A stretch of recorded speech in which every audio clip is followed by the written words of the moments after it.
Awesome. So welcome to the Self-Sovereign Identity breakout room today. I think most people in the room already know what self-sovereign identity is and what Atala PRISM is. So if you don't, please raise your hand and feel free to ask any questions. And I guess first order of business today is, are there any questions related to the Pioneer program or Atala PRISM? I do have a quick question, like what's the timeline for it again? So what we will be doing, there are 3 modules. We should, if you're part of the Cardano SSI Alliance, then you will be invited to take the Atala PRISM 101 course, which is Fundamentals of SSI, within about 3 weeks. And if you're not within that cohort, within the Cardano SSI Alliance, then you would be invited to take the fundamentals course at least 6 weeks from now. And that's because we've gone on to a new learning management system and are busy sorting a few things out. And we're also upgrading the course content. We're also creating the fundamentals governance framework, the fundamentals course governance framework. And this is to demonstrate to learners what a governance framework or trust framework, and we seem to be using these words interchangeably at the moment, what that is, what it looks like, how it operates. So one of the rules we're putting in place is that people need to first take the Atala PRISM fundamentals course, which is we're calling a 101. And only after they've taken the fundamentals course will they be allowed to take the building with Atala PRISM, which is a 102, or the UX course, which is a 103. And that's, at the beginning, it is to really demonstrate the use of verifiable credentials and the issuing of verifiable credentials. Where we're at this point in time is we've got the governance framework documented, and then our next step would be to design that solution, what it would look like, and implement the governance framework. Sorry, long answer, Alexandra. No, thank you. That makes sense. So it's like the 101, like the technical version, like kind of like in the areas issuing like as the like verifiable credential on Cardano. Is that kind of what that is? 101 is more the theory behind SSI, how it works, because a lot of people don't understand how self-sovereign identity works or how these identity solutions on the blockchain work. A lot of them think that it works like cryptocurrency or NFTs, where you're actually ledgering people's details on a blockchain. So we've got to go through that fundamentals to teach the different concepts. And then we can get into, now you can build, because you're not going to put people's data on the blockchain. Yeah, and then there's also some other mindset things that we believe is fundamental when you're thinking of SSI solutions that people need to know, so that when we are building applications, we're building it with a similar mindset. Yes. Yeah.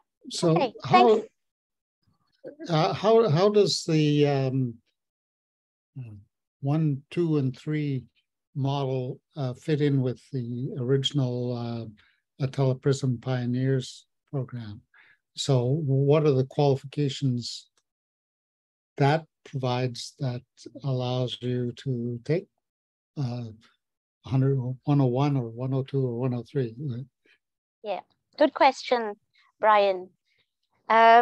So we've taken some of the content from the original Atala PRISM Pioneer program, and we've split it up between 101 and 102. So 103 will be a totally new course.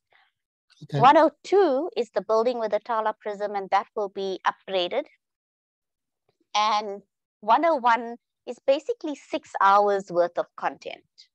So it's not a very long course to go through the fundamentals. We're giving people 2 weeks to go through it, assuming that, you have someone with 5 kids that really has responsibilities on their hands to get through 6 hours of Pioneer program. 101, if you've gone through the fundamentals, you read through everything, you should be able to answer the quizzes, right? So if you get to the quizzes and you can't answer it, then figure out the answers and you can get through it even quicker than 6 hours. So your previous knowledge should help you to do that.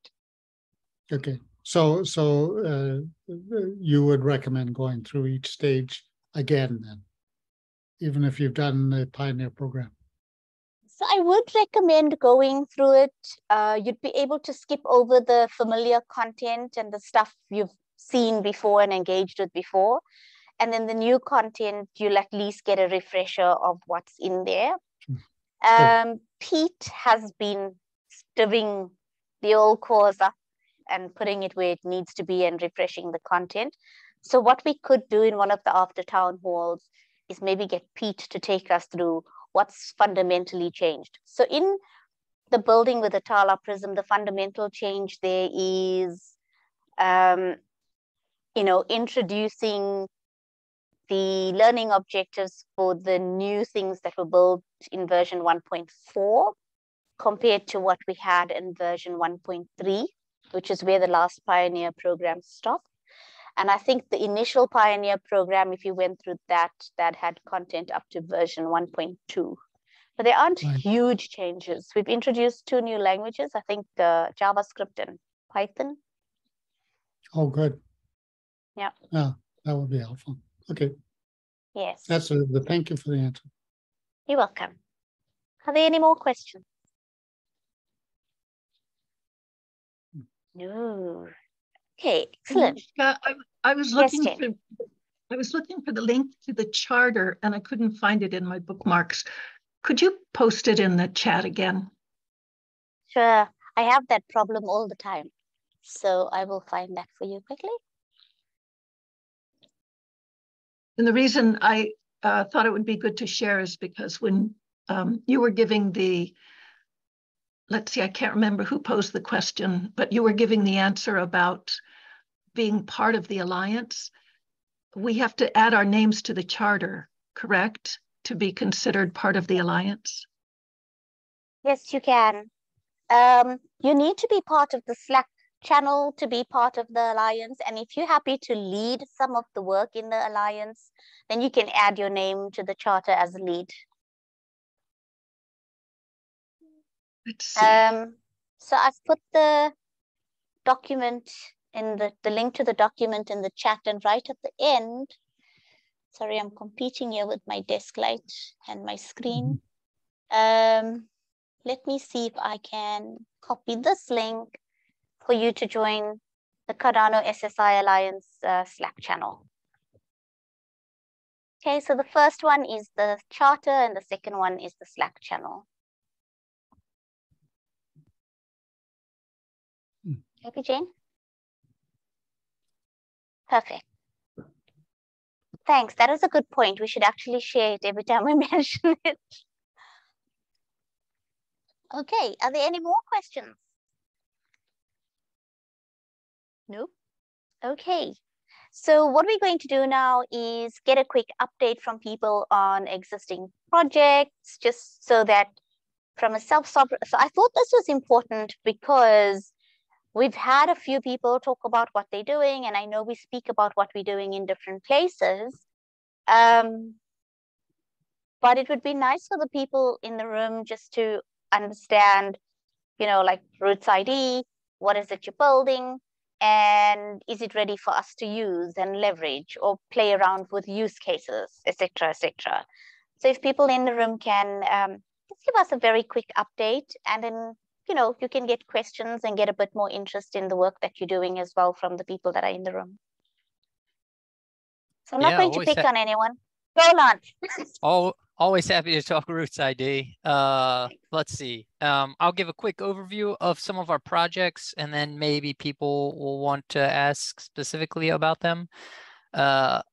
Roots ID is an open source development group, meaning that all of our software is available on our GitHub repository.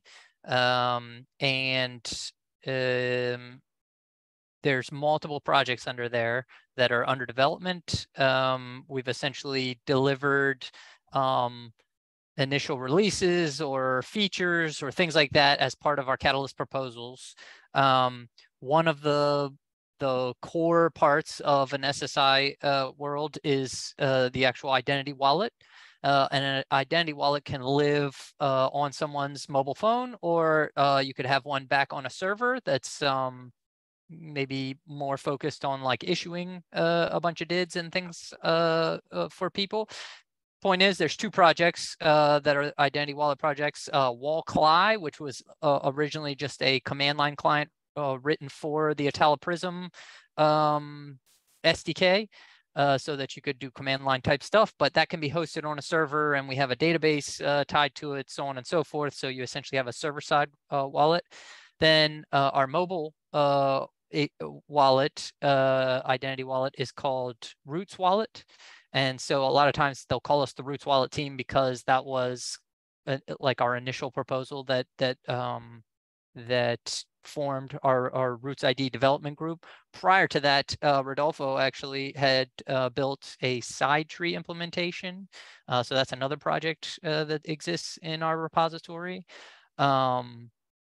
But yeah, Roots Wallet is there, side tree implementations there, WalkLi is there, and then we have a universal resolver if you're interested in like did method type things. That allowed us to essentially implement drivers for did prism, which is the core Atala PRISM did method, and then also for did Ada, which is the side tree did method. And there are a couple other projects under there because we've had multiple proposals and we have multiple developers. So we are always looking for motivated people who are interested in SSI community, both in Cardano and outside of Cardano, because like I said in the town hall, interoperability is the lifeblood of SSI. If someone builds an SSI stack that is just for them and their servers and their services, essentially SSI doesn't happen. It just happens on like a tiny island. So that's why we're in all those meetings and working on all those open standards. Lately, Rodolfo has been very focused on DIDCOM. So he's been helping a lot in the SSI communities regarding DIDCOM.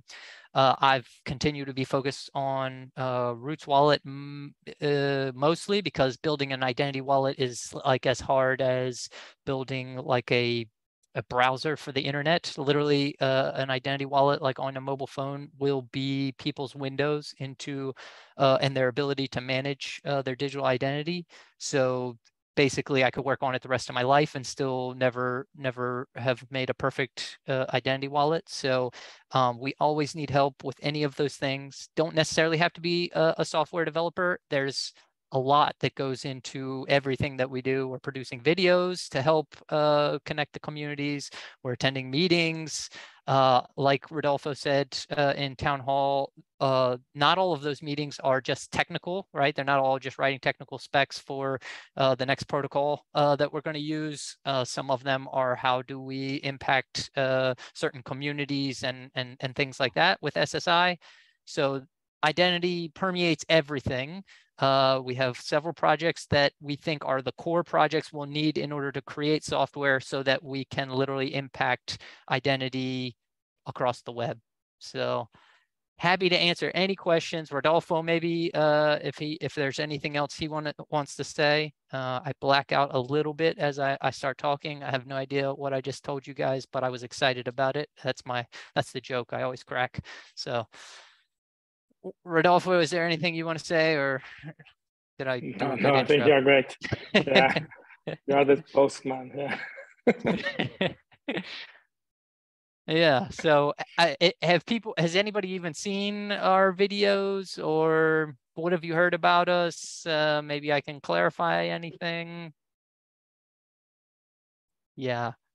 I've seen some of the videos that like you guys published on the YouTube channel, kind of like the demos and like walking through the issuing of verifiable credentials and like the chatbot style interaction that you guys have. I thought it was different from like other like identity wallet that I looked through. Yeah. Cool. Yeah. I guess something that I was wondering, I noticed a lot of like identity wallets are focusing on like the idea of like secure storage components of their like identity. Is that something that like you guys are like looking into as well, or yeah? Yeah, absolutely. So Esteban, who's here, Esteban Garcia, he's also one of the Roots ID developers. He gave me probably the best advice someone could give when I first started building Roots Wallet. He basically said, you know, why don't you hold off on encryption just for a little bit and get the initial thing going. And he was completely right. I did a ton of research into you know, asymmetric keys and all encryption and all the things, signatures, and it is a complex space, and there is no doubt. So our first release of Roots Wallet is the alpha release, and it literally is useless if you wanted to create an identity wallet today that is going to last you, you know, for your lifetime, basically. So that's partly because a lot of our partners, when we first came up with the idea of creating a wallet, it was simply that there was no open source wallet for Atala PRISM. We said, okay, that's probably the most important thing that we could do, and let's build it. A lot of the use cases for people who are proposing for Catalyst, they say, you know, here's my community, let's say a community in Indonesia. I want to educate them on SSI and how it can help them, and we want to use Atala PRISM. Well, you're going to need a wallet to let's say host a session where you're going to teach people about SSI and how to essentially do these things. What are DIDs? What are verifiable credentials? And so the alpha release was literally, hey, let's get you an application that you can download, and it is going to behave like an identity wallet, but will not have all of those core encryption and storage features that you would want, but very useful for like a learning session, or if you were at a conference and able to, you know, talk it through. So we were super excited about that, but immediately we had already submitted a proposal for like backup and restore for Roots Wallet, because this is huge, right? If all your identity information is stored on your phone, you drop your phone, it breaks, or someone steals it, it's gone. If your digital identity is gone, that's devastating, right? It's already annoying if you lose your phone and inconvenient, but it's devastating if you lose your digital identity. So there's all these concepts about how do you back up an identity wallet. It's actually very complex because there's so much important information that would be stored on your mobile device and your other devices, by the way. You should be able to back up and restore from any of your devices, and you've got to be able to keep your devices in sync and all these kinds of things. So that we essentially did that first effort in Fund 8. We just did the closeout for that, a backup and restore feature. And again, we're not even doing encrypted type things yet. There is some like operating system level encryption in play, but for the most part, I would still consider it an unsecure implementation, but we're continuing to work on that. The point is we put the feature into the wallet. It does kind of like historical backups, and you can export those and you could save them to the cloud, or you could move to another device. So again, we're taking essentially these baby steps towards turning on encryption that will encrypt essentially all the data and in various ways, because some of those things even get interesting, right? You could encrypt some things and it doesn't need to be searchable. And then other things like, let's say your verifiable credentials, you need to be able to list the verifiable credentials that contain your citizenship information, for instance. If that stuff's encrypted, it also needs to be searchable. And so that's a particular family of encryption, and there's kind of labeling and things that you have to do. It's complicated, but it's a great question. And we're essentially working right now in our final weeks of being able to do a beta release for Roots Wallet. Again, that still won't be considered secure, but the first production release for Roots Wallet would be the one that we would consider secure at that point. It's able to be backed up, moved between devices, and we would consider that the start of our like commercial grade identity wallet for mobile. Got it. Makes sense. Thank you, Lance. Yeah, absolutely. And we'd love help. any of that stuff, especially if anybody's ever done those kinds of things like in our enterprise world or wherever else. We also have a ton of resources that we've been collecting over time that we essentially just we know what to do, right? But until you actually do it, you haven't gone through all the difficulties. And so if there's somebody who would want to start working on that stuff and they need the information, boy, we can provide it. There's been a lot of work out there in the SSI community, and a lot of it's open source, so that's super helpful. And we're happy to be part of the open source world. Yeah, definitely, would love to help. Awesome. Fantastic. Thanks so much, Lutz. Sure, Who's the thank you. next project? You're always so energetic about this. I love it. Cool. Which project's going next?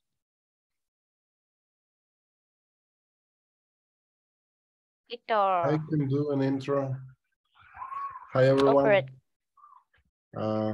I'm Victor, CTO in ProofSpace, and we are doing Identity Hub, which assumes different solutions to be accessible for the issuers verifiers and for the users through through no-code platform, which allows to configure the interactions of verifiable credentials interactions available in users' mobile app. And as Lance mentioned, this is a kind of browser which allows user to browse different services, interact with them, understand the goal of these interactions and why credentials should be shared, and what the user will achieve back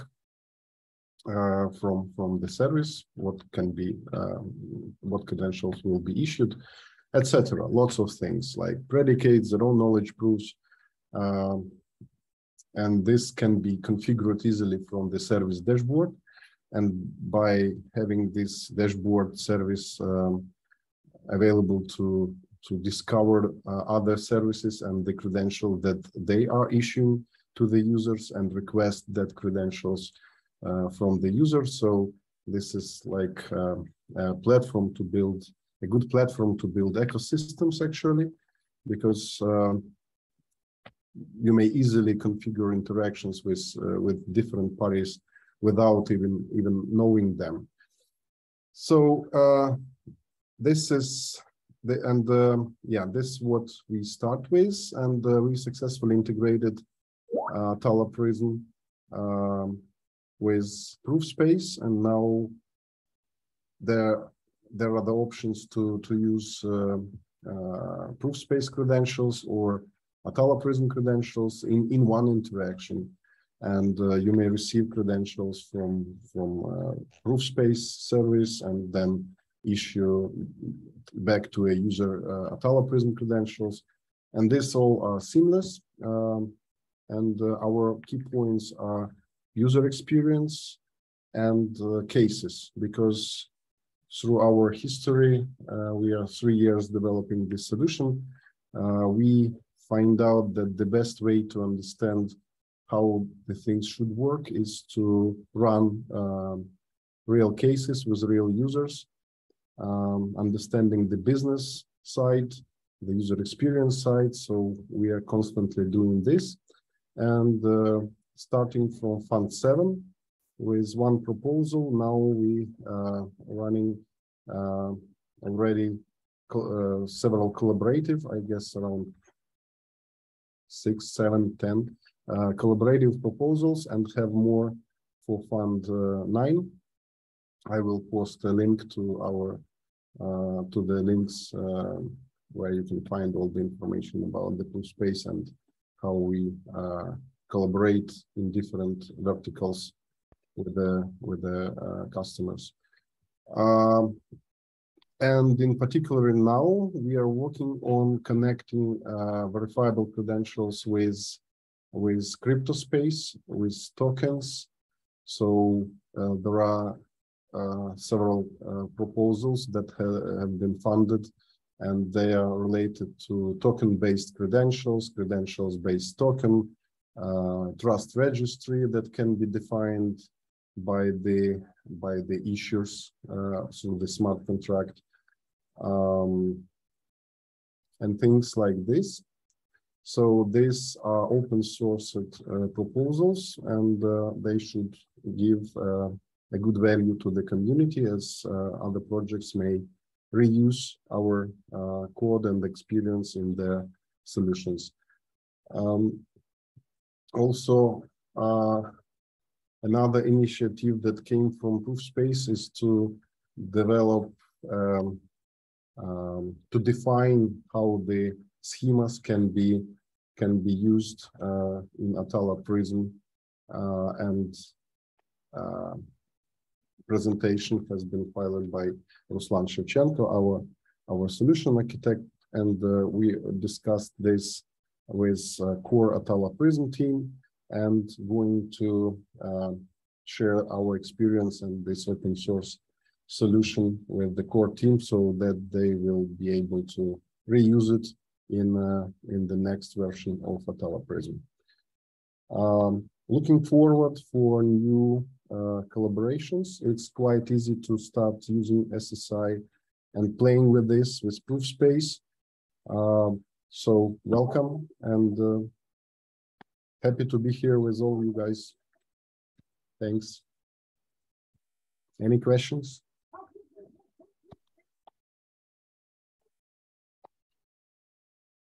All right, then I'll post our link tree here. So please take a look and please vote for our Fund 9 proposals.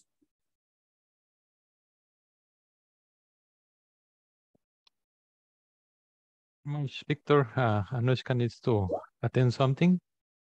So is someone else around here that has a project that want to present? I can say a few things. Yeah, sure. Go ahead. So I was working on a .NET SDK. Some of you may know this. Prism initially offered the Kotlin SDK, and I started work on a .NET SDK. And this diverged in different paths. So one thing I did as a proof of concept, I built a web wallet, so a browser extension wallet for Prism. And the other thing I'm working right now on is an analytics tool. So essentially, I'm building parts of the components which are already present in the Prism node. So it's a software which reads the blockchain, extract all Prism operations, and you are able to query them and display them on the graph. So that's what I'm working on. This is also, or both are proposals for Fund 9. One thing to finalize the wallet I've built, and the other thing is to improve this analytics software I'm writing. I guess many of you haven't seen the identity wallet. Maybe I can show it if you like. Just a quick demo. Yeah. I don't know if I can share the screen. Do you see something? Yes. Yeah. Yes, we're seeing it. Okay. So you will find everything under blocktrust.dev. There's a website, and there you have 3 subsections. And the first one is a one with the identity wallet. And if you're more interested in it, there's also a video of the identity wallet, which goes through all the details. But I've installed it here as a browser extension. And when I click here, I hope it's not too small, but I can't resize it. At least I don't know how to do it with Zoom, because I have to share the work screen. I can't share just the browser window, because then it doesn't work. This is a browser extension. You can click here, See the browser extension, you can create a new wallet. So there, enter a password for a new wallet. Then it's creating the mnemonic phrase. We skip this steps. And now we have a DIT, and we publish this DIT on the Cardano testnet. And we click continue, and now the DIT is submitted to the testnet. We could wait, but we don't have to. So we click continue, and then we're on the main menu of the browser wallet, and we can click on manage DITs. So here we have all the details. It's quite technical at the moment, so it's more focused on developers or other projects who might need a wallet to integrate it into their web page. The DIT is not published yet to the blockchain, but you can do other things here, like copy the DIT and issue a credential. So you could paste the holder DIT here or enter some claims. It's very basic, so there are no schema selection at this point. Add a claim and then issue the credential, and off it goes to the blockchain. There are other things like you can have a look at the credentials when they're issued to you. And then are two features. One is to log in into a website with this wallet. Can't show it now, but if you have a look at the video, there's this, a simple demonstration how to realize this. And also another thing, what I call a verification request. There's also a small demo of it. Yeah, that's the basic of the wallet. As the current state is quite a proof of concept. And as I said, there's a proposal in line to finalize it, to make it a bit more accessible for the average user, which isn't so into SSI. And the main goal of the wallet is to support projects who need some kind of login and want to realize it with SSI. Yeah, that's basically it.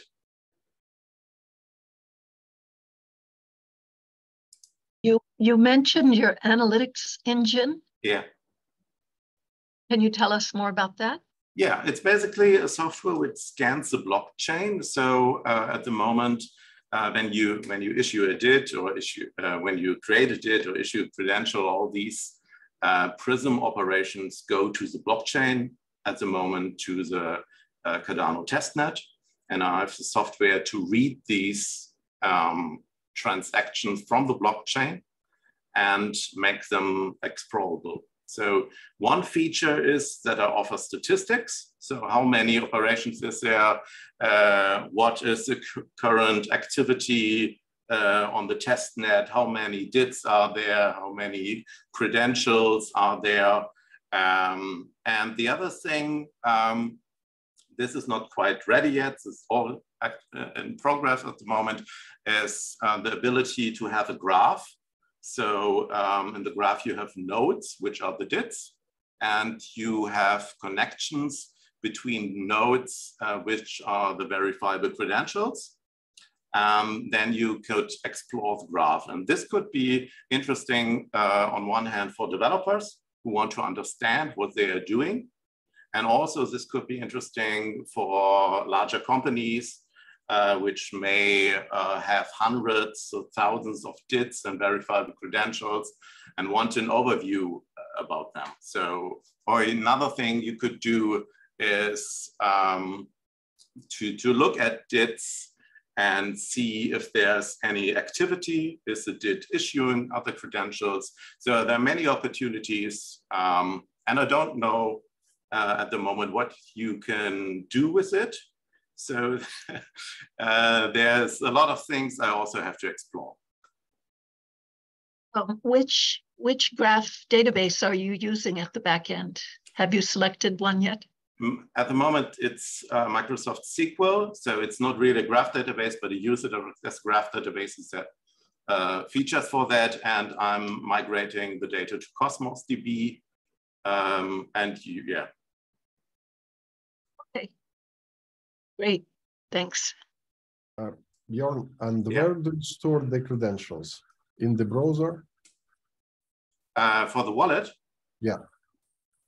Yeah, your own credentials are stored in the browser. Yeah. And then they are RES encrypted and on the local storage. Mm. But this is a temporary solution. Maybe there's a better one. But as I said, this is proof of concept, and this is just a demo what I would do or finalize if the proposal goes through. All right, thanks.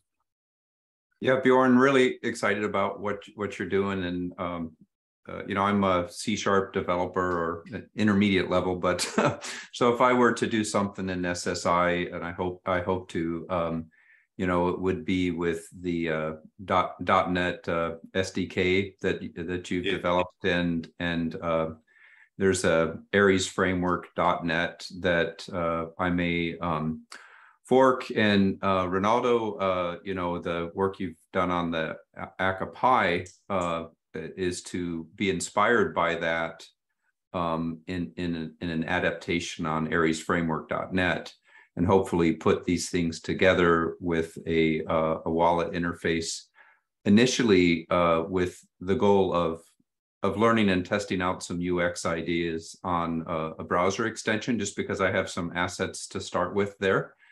And Bjorn, what you were saying about, you know, what to do with these connections if you're an issuer. Yeah, an issuer ends up with lots of you know, did-com, did-pair connections that they want to, for example, name. Who is that person on the other side? Exactly. I want a real name next to that did, for example, or how they like, and for that matter, just even without credentials and full SSI, you know, starting with did-com is, who am I chatting with? Yeah, what's the friendly name of that person? Yeah, it's more of a business proposition for companies. So, and for developers who really need to understand what they are doing there. I have the same problem. I issue DIDs, or I create DIDs and issue credentials all the time, but I lose track of them. So, and I lose the private keys, and I don't know where it's all gone when I've done this and that, and yeah. But to be honest, I don't know the details. Where is this going? This is at the moment. Starts out with learning and experiments. That's awesome. Yeah.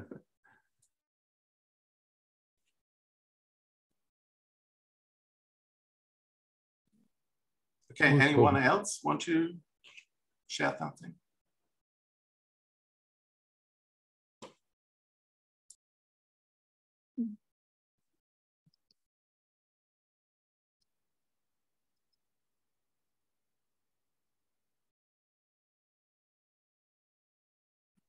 No one else with SSI projects that wants to show?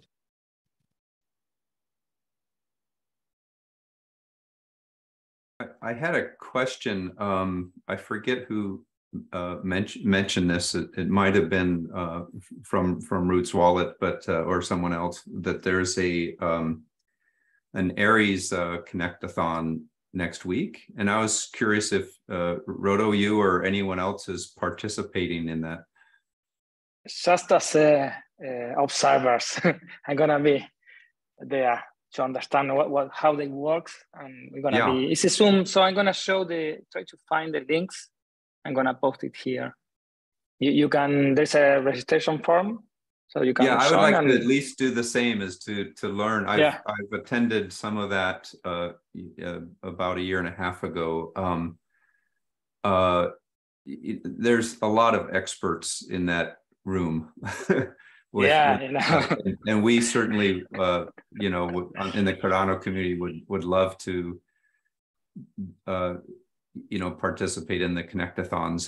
It's challenging because, as I understand, Atala PRISM doesn't meet the VC's schema quite the same, and so the Connect-a-thons will be a challenge.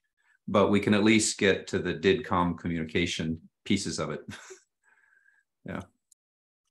Yes, and we was told that there's a lot of issues that appears on this process, so you can gain the experience of what is the problem there in internal problems. That maybe basic, like you mentioned about the DIDs, and there's one of the proposals is try to reuse the same DID. If you scan a QR code and you rotate the DID, you may, every time you connect with the same issuer, you're gonna create a new DID. So, and because the issuers won't know that you're the same person talking again. So, and the idea is if you can keep the same DID with the same person, it's gonna be better for keeping the flow of the process that you are doing with that adoration.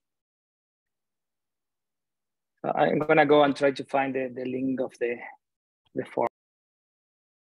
Yeah, note that I think there's a two-part kind of sign-up process. I think one of the registration is through Hyperledger, but then to actually get the Zoom link's hosted by Indicio. So make sure to submit registration to get that Zoom link as well.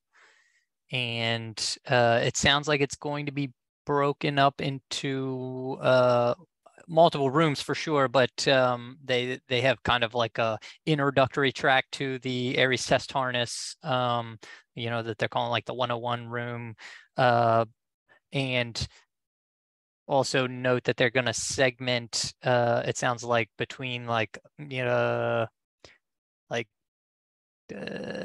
mobile agent interop and like a cloud agent type interop and things like that. So I think once you register, you'll be able to see the schedule that they have, and you kind of choose which track you want to go into. Today they were talking at the Aries working group. Essentially, everything isn't set in stone in terms of where you can go and what you should do. So there'll be a little bit of us all trying to make the most of it, but it looks like they've got quite a good lineup. Nice. Just post the link there. Thank you.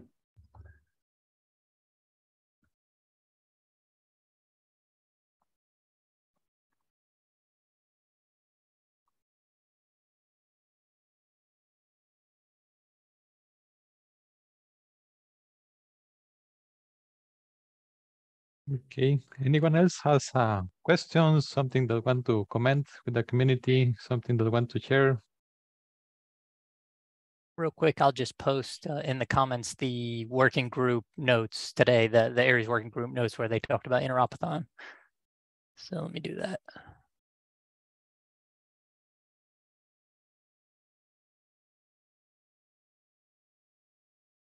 Yeah, Lance, maybe we can also post, just we are talking about posting conference. There's a meetup on, I think it's on the 31st, talking about DID-COM V2.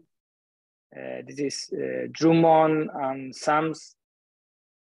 So that maybe it's a nice, I think they're the two amazing guys that developed the DID-COM, and they're gonna be talking about it. So maybe interesting to anybody who wanna learn something. I'm gonna be there listening also. I second that. These two guys are deep experts and great guys. Yeah, my joke with this one is it's Sam and Daniel, right? Sam Curran and Daniel Hartman. Yeah, and my joke with this one is don't tell them, but I would have paid to go to this event, but it's free, so go for it.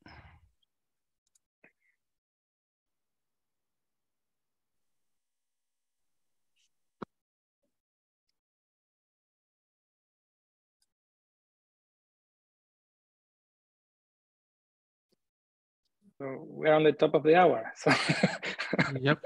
And nobody's talking. So. Yeah, we did it. It's always great to see everybody. Yeah, I need to leave. So yeah, see you. If there is anything else, thank you everyone. Let's meet again next week in the after town hall. Thank you. Okay, until next week. Thanks, Bye. Esteban. Thanks, everyone. Bye. Bye. Bye bye. Take care.